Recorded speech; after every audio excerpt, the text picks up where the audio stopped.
I'm Eric. And I'm Ash. And this is The Hash. With Eric and Ash. All right. We're talking about all things sleep today. And we'll try not to bore you to sleep with this episode. This has been a topic that's been coming up a lot with my clients. And myself, honestly. I have learned so much about sleep since starting to date Eric because he is a sleep king. I am. Yeah. Well, I love my sleep. Mm-hmm. And I used to think it was so boring. I was like, ugh, sleep. Lame. It's one of those things like that just has a multiplier effect. Like it's not just like in its own category, right? It's like it's gonna make your workouts better. It's gonna make your energy better, your day-to-day performance, your thinking, mental clarity, yeah. Everything. We're gonna get into the benefits of getting enough sleep and sort of the, downsides of not getting enough sleep. What's the name of this episode, babe? I don't know. I don't have it pulled up. What's it called? You tell me. No, you made it up. The saying, you can sleep when you're dead, is dead. Eric sent this in a... Have you posted that one yet? It's in a YouTube video. YouTube, yeah. And I was like, I love that. It's so funny. I actually used to have a sweatshirt that said, you can sleep when you're dead. And I hustle, repeat. I know all the time in college. I thought it was cool. I was like, yeah, like... Especially too in college, it's like the cool thing, you stay up, the party, wake up. I remember, like they said, you can have like good grades, a social life, and sleep. Those are the three things. And pick two. Pick two of them. Yeah. I always pick sleep. Yeah, I sleep did. And social life. I did it. Honestly, though, I always thought I was just such a bad sleeper for so long, but I just never had good sleep hygiene. I just thought it was boring, and honestly, I think my body was just in a high stress state and I couldn't sleep, so I was like, I get bored laying here and doing you can convince yourself that like it's boring or it's not important, like and other things are more important, like you're gonna default to that. So for sure. So I mean got a ton of notes on this. And I think we're going to first dive into a bit of the science behind sleep. Yeah, I think you have a lot there, so you kick it off. So just talking a little bit about biological function and sleep and kind of its role in health and well-being. So sleep does a lot of different things, obviously. And firstly, it plays a huge role in the brain's ability to consolidate memories. So it's like when you're asleep, that's when the brain's processing and storing information from the day. And if you're not getting enough sleep, your ability to form new memories diminishes. Mm-hmm. So, kind of moving on from that, right? It's really important for physical health. It aids in the repair of heart and blood vessels. It's involved in the maintenance and balance of hormones, including ones that regulate hormone and stress, which are going to be very important, especially if we're talking about fat loss and all that. So, and even a consistent lack of sleep's been linked to increased risk of heart disease, kidney disease, high blood pressure, diabetes, and stroke, which...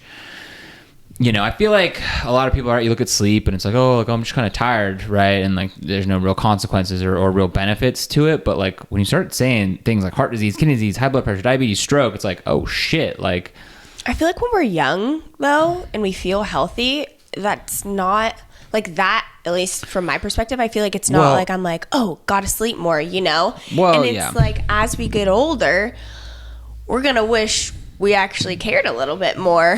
Yeah. Now. Well, I mean, you could kind of make that argument for everything, right? Totally. I mean, the way that the quote unquote healthcare is set up, it's not healthcare, it's sick care. Mm-hmm. You don't do anything until you have these issues. And that's why you have a job is trying to get ahead of that type of stuff. Yeah. One last thing I'll add to kind of the science of sleep is restoration. I feel like, again, it's kind of like that you can sleep when you're dead thing is such a bad saying. Such a bad saying. Because your body works to support healthy brain function and also maintain your physical health. But it's also involved in the healing and repair of your heart and blood vessels. Like, there's so many benefits to sleep and rest and recovery. And it's one of those things too, like, I feel like everybody, you know, you want to wake up at 5 a.m. to go to that workout class when it's like, maybe your body needs sleep. Maybe sleep is going to move you forward. Yeah. An extra hour of sleep would be a lot more beneficial than that hour-long HIIT class. Exactly. Yeah. Yeah. Some other things here, right? A couple, you know, just highlights or, just like facts highlighting the importance of getting enough sleep. So one study found that after 16 hours of being awake, the human brain begins to fail.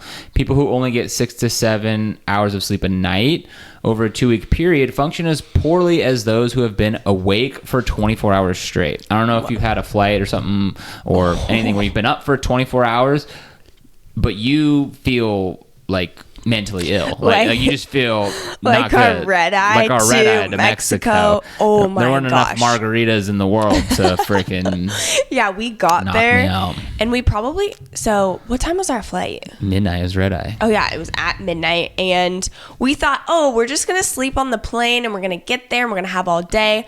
No, we got there and we were exhausted. Barely, I mean, I probably slept more than you did, but we got there and our room wasn't ready because we're like, cool, we're just gonna go home and take a nap at least, and our room wasn't ready. So we were like, all right, we're gonna get a drink, and we just kept falling asleep in different places. Like, it was funny. Yeah, it was not fun. It was funny. But I got a couple more killer facts here.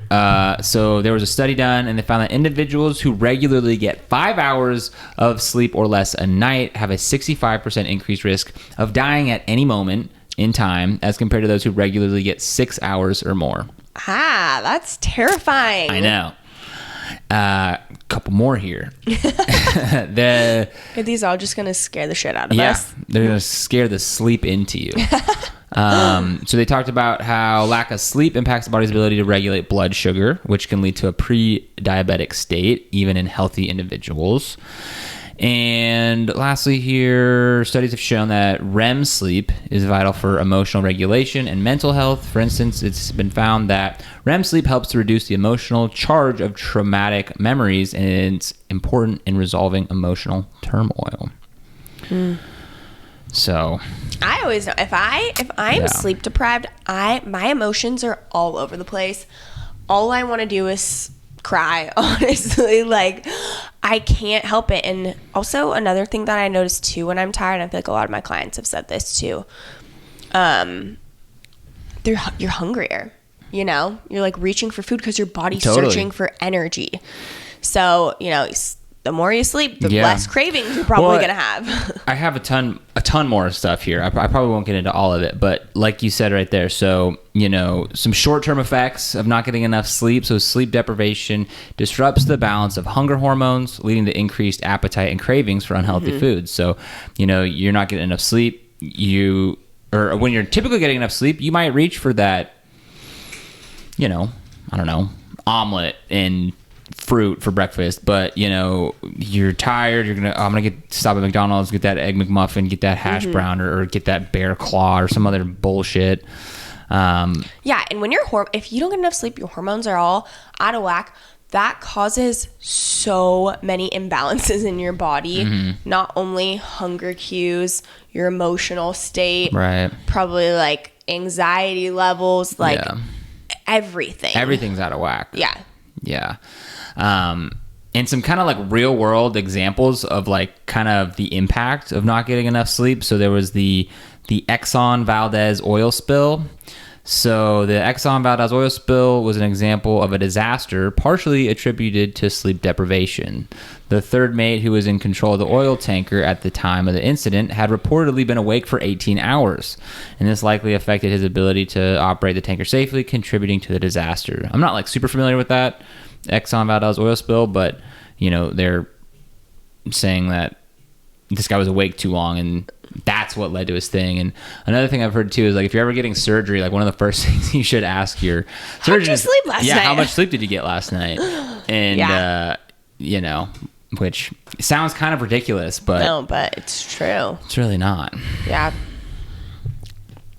You have any more?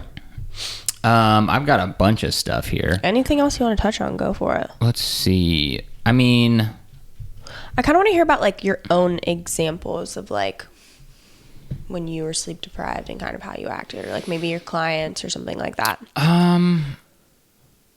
I don't. Or are you never sleep deprived because you don't sleep so much? I was just gonna say I don't. I mean, there's definitely been like one-off experiences where you just don't get enough sleep.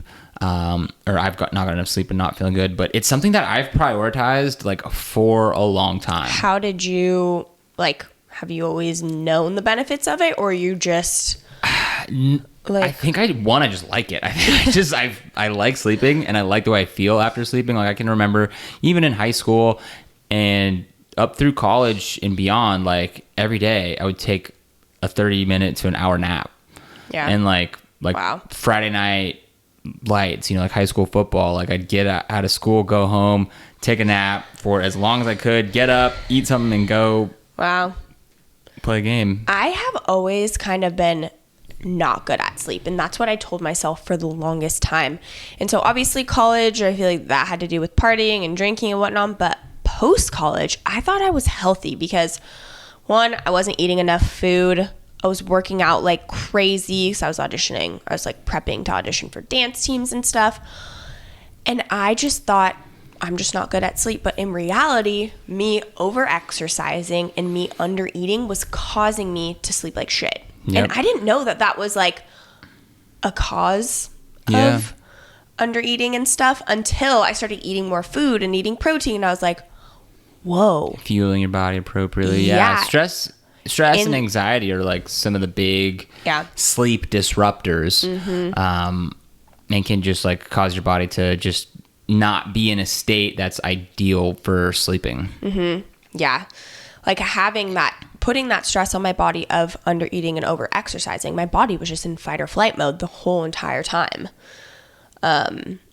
So yeah, get your sleep. Yeah, I think some other, things that I've seen my clients struggle with, that I've struggled with myself, that prevent good sleep, right? So we just talked about like stress and anxiety.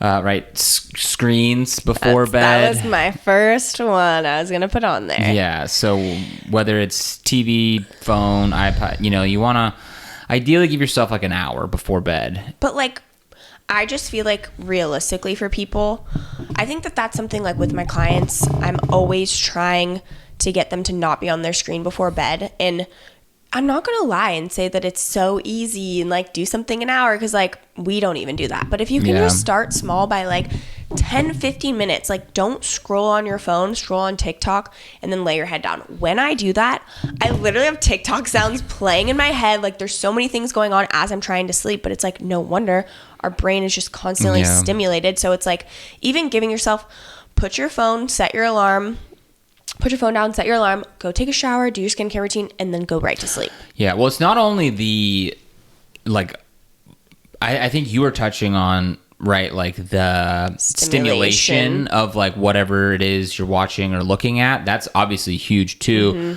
on top of the light that's coming into your eyes. And so I feel like, everyone always talks about it, but like, put your phone on night mode. I have mine to turn on at like 6 p.m. and turns off at like 7 a.m. automatically. Yeah. And then on top of that, we typically wear blue light blocking glasses before bed. I honestly notice a huge difference in my sleep when I actually wear them, especially on weekends. Sometimes we can be bad where we don't put them on or we don't remember to put them on. And my sleep is just so much worse, or like takes me longer for my brain to shut off. We also have like red lights in the bedroom, just so when we're like prepping to get into bed, we have that instead of a harsh like regular white light that has like blue in it. That's honestly awesome. I wish every light in the house could do that. So yeah, stress, screen time and screens. Caffeine is another one. A lot of people, right, after lunch, maybe hitting that midday slump or whatever the case may be, reach for that extra cup of coffee, reach for that energy drink. But you want to ideally manage your total daily caffeine intake, right? If you're throttling your caffeine intake, you're not going to get the restorative sleep no matter when you cut it off, and your body's just going to be in overdrive. It's just you don't want to rely on that, right? And so I typically try to go 8 to 10 hours from when you want to go to bed is like the absolute cutoff time. So for me, that's typically noon. Noon is like my cutoff time. Noon is my cutoff too. I try to cut it off before 11. Yeah. But sometimes that doesn't happen. I went crazy. Hit it at 11:45 today. I know. Also too, if you're having an afternoon crash, this is something that I've noticed not only with me, with my clients, you're not sleeping enough. Like if you're sleeping enough at night, you should not have an afternoon crash. Maybe you're like, you know, need an extra snack or something, or maybe you're hungry and that's why you're having it or something. But if you're constantly having an afternoon crash at the same time every single day, you're more than likely just not sleeping enough. Yeah. Or getting enough deep sleep. Another big one. Sorry, didn't mean to. Oh no, go for it. Inconsistent sleep schedules. So this is a big one in that they, like, studies have shown has a huge impact. Like you might be getting enough sleep right throughout the week in terms of like hours, but you know, you have your weekly work schedule where maybe you're getting up at like, I don't know, 6 a.m. or whatever, but then the weekends come and it's the weekend, it's time to sleep in, and you're up at, you know, not up till like 9 or 10 or 11 or whatever. That's going to really throw you out of whack. So, you know, I mean, as much as you can, I think it's important to try to get that consistent sleep schedule throughout the whole week. Yeah. Which isn't always easy or possible. And, you know, I mean, at the end of the day, like, you got to live your life, right? But, like, if you can, and if you want to maximize sleep and the benefits from it, like, that's going to be a big one. Yeah. I forgot. I had something that I wanted to say, but I can't remember. Alcohol and sleep. Yeah. Okay. I always knew that even like after a glass of wine or two, I didn't sleep that good. But after getting an Oura ring, even after 2 glasses of wine, maybe even one, my heart rate is elevated when I sleep. My HRV goes to shit. Yeah. My body temperature is elevated. All these different things. And that's why I think it's important to just be picky when you want to drink. You know what I mean? Like, I just think the casual glass of wine every single night is really going to affect your sleep. Yeah.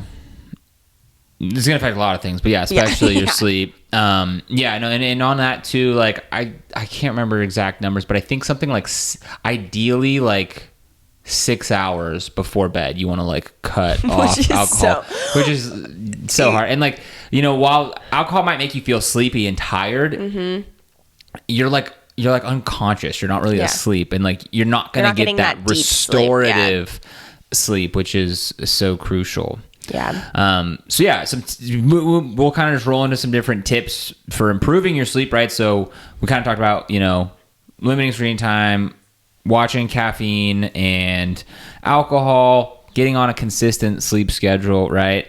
Another one, like talking about like your sleep environment, right? Like you want to make it like a cave, dark, blackout curtains, cool. Yeah. Eye mask. Yeah, we do blinds, blackout curtains, sleeping masks.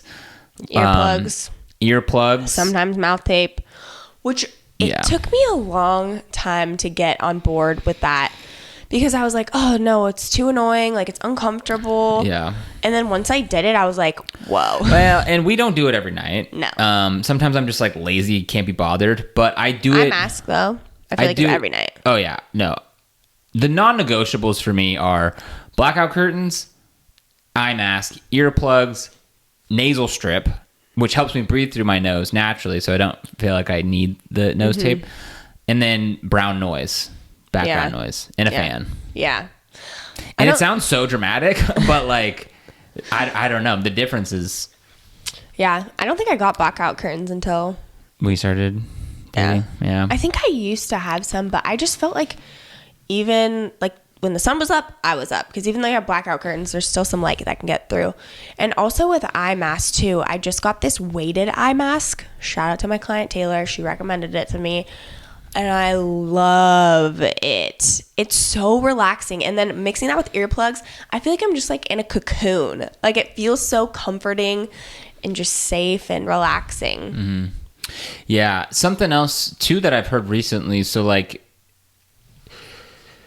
when you're falling asleep, your body needs to drop a couple degrees to like fall into deep sleep. And so that's one of the reasons you want to keep your room cool. And so I think I heard Huberman talking about how at night before bed, it's a good idea to take a hot shower because it gets your body hot, and then your body has to work to cool down. So it's kind of already starting that cool down process. And so that can be another good tip for getting some good sleep. Yeah. Another Huberman tip too, when you wake up, get outside, get some sunlight, not only in your eyes, but on your skin. And that's going to help reset kind of like your circadian rhythm. And so, sleep starts in the morning. Yeah. No, I love that. And that is another thing that I felt like was a noticeably difference in my sleep when I wake up and try to get outside as soon as possible. Sometimes there's days where I don't go outside till like 3 p.m. and I'm like, ugh, what did I just do? Yeah. And so I think having a dog helps with that, getting up and getting outside. Yeah. And just trying to be outside in the sun a lot, I think helps. Just like throughout the day. I think first thing is really important, but just throughout the day, getting that sun in your eyes and on your skin. Yeah. And I think too, we already kind of have a podcast episode on evening routines and stuff like that, so I won't get too into it.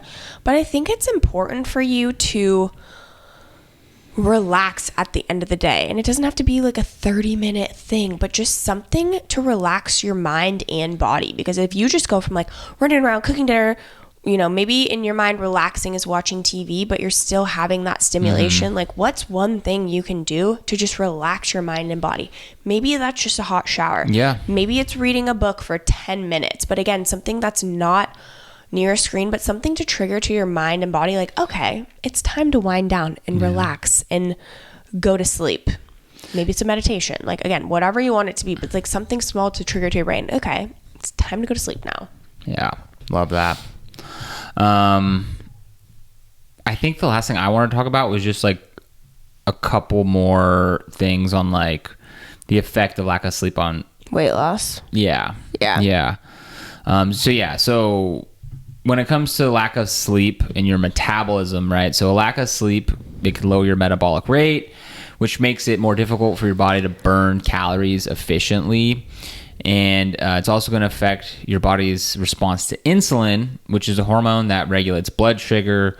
And this leads to higher blood sugar levels, promoting fat storage and increasing the risk of type 2 diabetes, which is not ideal. No.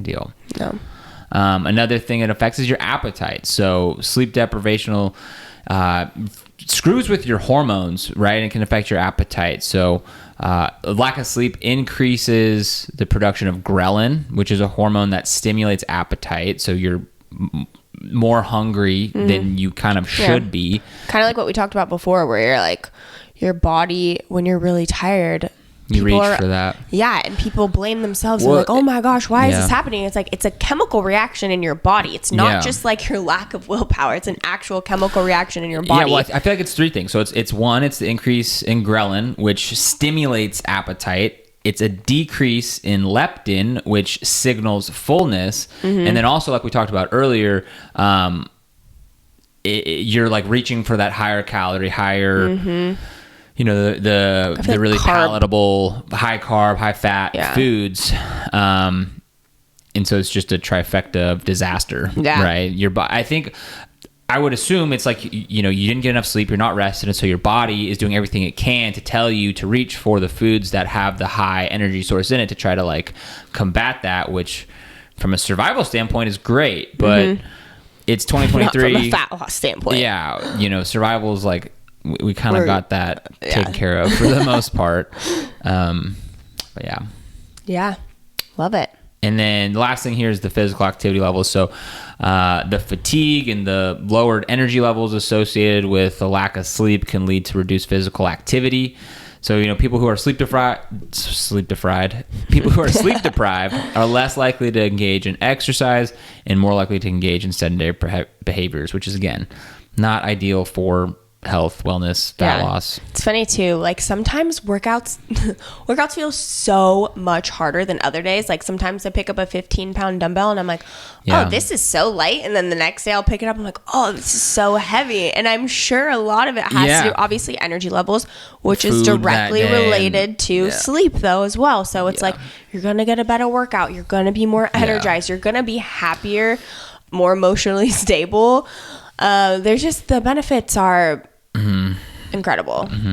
Yeah. Last thing I just want to read off here are just some different studies about sleep and weight loss. So there was a study where participants were divided into two groups, where one group had their sleep restricted and the other group was sleeping for a normal duration. The sleep restricted group showed an increase in appetite and consumed more calories than the well-rested group. There was another study where individuals who were on a weight loss program and were divided into two groups based on sleep duration. The group that had adequate sleep lost more fat than the group with sleep restriction, and the sleep restricted group lost more muscle mass, experienced higher levels of hunger, and had less fat loss. All the other things being equal, like the only thing they changed was the sleep. Wow. So back to the beginning there where we said it was like that multiplier effect. Sleep can really be legit. So. Yeah, it is. I think that's it. So with that, good night. Yeah. Go get some sleep. Order your eye mask and earplugs. Yeah. Amazon's got some good stuff. Yeah, so that's that.